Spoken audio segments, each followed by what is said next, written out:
that a powerful pioneer had rescued them. She continued her carefully planned report, explaining that the pioneer was likely the person from her original mission, a very high-level individual with a Yang attribute. She let her voice trail off, suggesting his appearance was a lucky coincidence.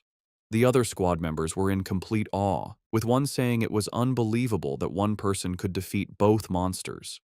Su Qingying added that she hadn't managed to recruit him yet, and that he had even managed to track her back, which only made him more mysterious. Getting back to their grim job, the destroyer squad leader asked where Candle Knight's body was. As he began using a green energy technique to clean the scene, he said they needed to collect the remains for the association. As the squads began the cleanup, the destroyer squad's leader used a green orb of energy to gather the strange, dark remains left from the battle. As he stepped forward, he accidentally crushed a piece of debris on the floor, which suddenly exploded in a blast of bright blue electrical energy. He jumped back in pain, yelling at the force of the shock as Su Qingying looked on in surprise. This new discovery only made things more mysterious. The remains, which they now realized belonged to Candle Knight, were crackling with leftover electricity. The squad leader turned to Su Qingying, questioning her report. He reminded her she had said the pioneer had a Yang attribute, yet this incredibly strong electrical power told a different story. The two leaders knelt to look at the electrically charged body. Su Qingying was stunned by the pure strength of the thunder power left behind, confirming it was a high-tier power. This led the destroyer squad's leader to a new idea. Maybe two high-level pioneers had appeared, one to kill the serpent and another to kill Candle Knight, before leaving together. Su Qingying knew that wasn't right.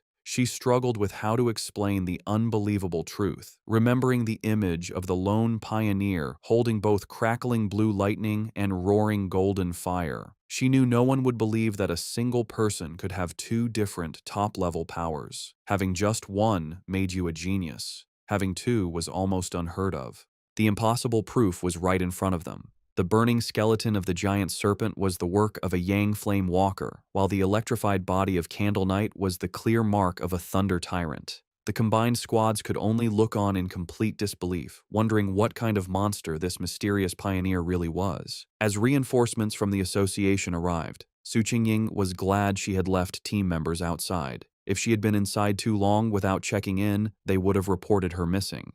She grimly realized the rescue team now at the scene had originally been sent to collect their bodies. Her two subordinates, who were knocked out by the serpent's poison, finally woke up. They scrambled to her side, crying with relief that their captain was still alive. With the threat gone, the association's team began their work. Their job had changed from a rescue to a forensic investigation. Using advanced scanning tech, they carefully analyzed the leftover spiritual energy and the battle signs, trying to piece together what happened for their report back to headquarters. Soon, one of the specialists approached Su Qingying and the destroyer squad's leader with his findings. He reported that after comparing all the data, from fighting habits to the way both monsters were killed, there was a 99% probability that one person was responsible for killing both of them.